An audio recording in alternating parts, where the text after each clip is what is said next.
kamu tentang penerapan penjelasan materi tentang inovasi teknologi biologi yang diajarkan kelas 10.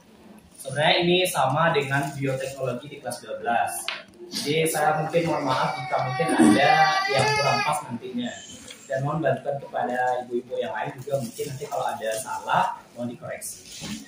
Nah, pertama ini alur tujuannya, mungkin Bapak Ibu sudah tahu. Kita harus tahu terlebih dulu apa itu inovasi, lalu apa bioteknologi macam-macamnya, lalu prinsip rekayasa genetika, lalu membahas tentang cloning, membahas tentang kultur jaringan, penggunaan mikroorganisme dalam bioteknologi, dan juga dampak dari bioteknologi.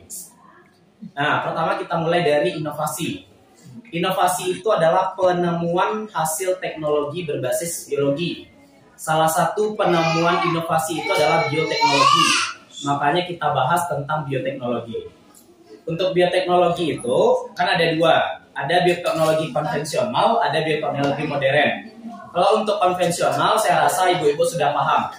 Dan kita hanya membahas tentang bioteknologi modern. Yang dibahas di bioteknologi modern itu adalah rekayasa genetika. Rekayasa itu sama dengan memanipulasi DNA. Namanya genetik, rekayasa itu artinya memanipulasi. Berarti genetik atau DNA dari suatu makhluk hidup kita lakukan manipulasi. Atau istilah kerennya mengotak-atik DNA sesuai dengan yang kita inginkan nantinya, sehingga organisme yang dihasilkan itu bersifat baru karena DNA-nya sudah kita otak-atik atau sudah dilakukan manipulasi. Jenis rekayasa genetika itu ada 4. Satu ada hibridoma, teknologi hibridoma. Hibridoma itu sama dengan fusi protoplasma. Fusi itu artinya penyatuan, atau disebut juga dengan fusi sel. Fusi sel artinya penyatuan sel. Yang kedua ada teknologi rekombinasi DNA atau disebut dengan DNA rekombinan.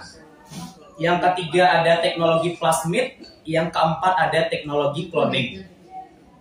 Nah, kita bahas yang pertama terlebih dahulu. Itu teknologi hibridoma.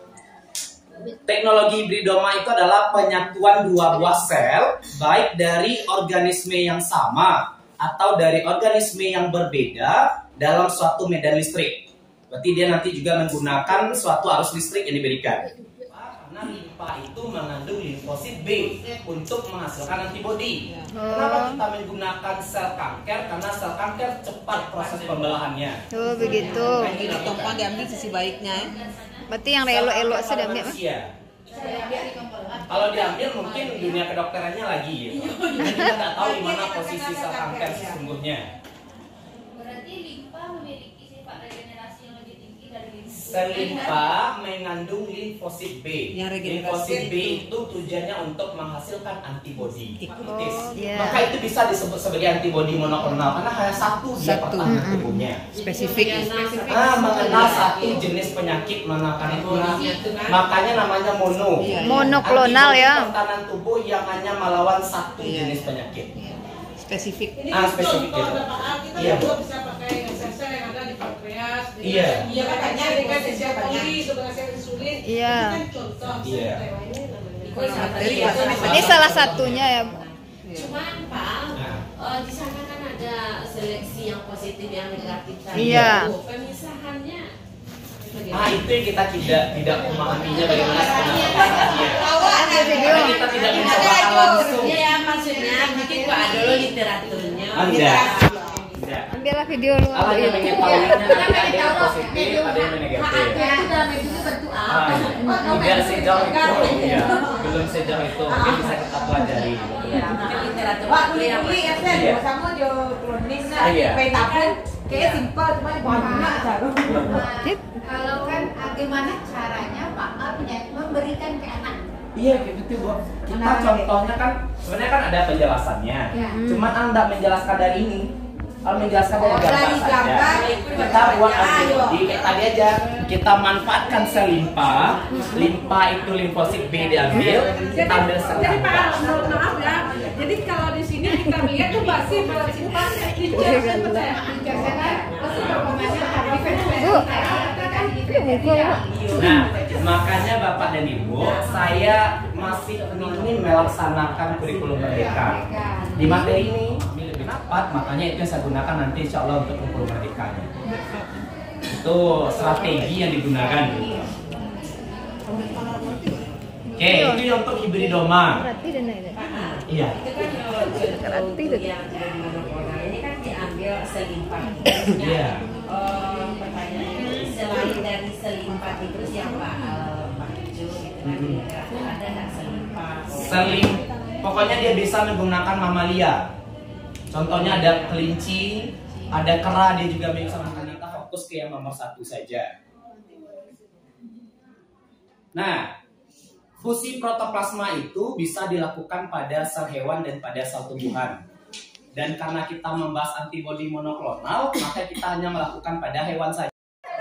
Wah, dia tanya sekolah ada di videonya kan bisa di sana direkam dari siapa? Di sini contohnya adalah kita menggunakan wortel, maka wortel ini nanti karena dia punya sifat pluripotensi, kita potong wortelnya beberapa bagian. Itu nama prosesnya adalah inisiasi, pengambilan eksplan. Eksplan itu artinya bagian dari tumbuhan yang akan kita kultur. Lalu tahap kedua kita lakukan pembuatan medium. Sebenarnya sebelum ada ini kita buat mediumnya terlebih dahulu. Dan sebelum kita melakukan semua pekerjaan, maka tahap pertamanya sebenarnya sterilisasi dulu. Kita sterilkan semua alat dan bahan yang kita gunakan. Iya. Yang kedua baru kita lakukan pembuatan medium. Medium yang kaya akan nutrisi. Yang ketiga baru kita melakukan pengambilan eksplan. Eksplan itu bagian tumbuhan yang akan kita kultur. Sesudah itu eksplan kita masukkan ke medium yang sudah kita sediakan. Nanti kita tunggu maka akan muncul dia berubah menjadi kalus nanti. Halus ya. Kalus itu nanti akan muncul akar pertama kalinya. Sesudah muncul akar, kalau 3 kita buat eksplannya, misalnya ini kan 3 di gambarnya. Maka setiap eksplannya ini akan muncul akar nanti. Sehingga itu disebut dengan kalus.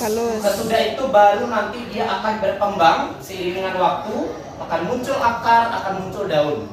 Maka ini namanya plantlet. Plantlet itu sudah seperti tumbuhan asli, tumbuhan kecilnya. Ketika dia sudah kokoh, maka kita pindahkan dia ke tanah lagi. Namanya aklimatisasi, pemindahan plantletnya ke tanah atau ke medium yang cocok. Nah, maka itu tahap kultur jaringan. Kita Kultur dapatkan jaringan dia. ya. Berarti dengan beberapa potongan kita bisa mendapatkan bibit tumbuhannya dalam jumlah yang banyak dalam waktu yang cepat. Dan ini juga keluar di ujian. Wis. Contohnya, iya biayanya banyak sel. Pengambilan stem sel, sel punca. Iya, sel punca. Itu yang kabarnya bisa menjadi organ, cuma nggak tahu apakah ada sudah melakukan sebelum. Iya, DP organ. Dari stem cell.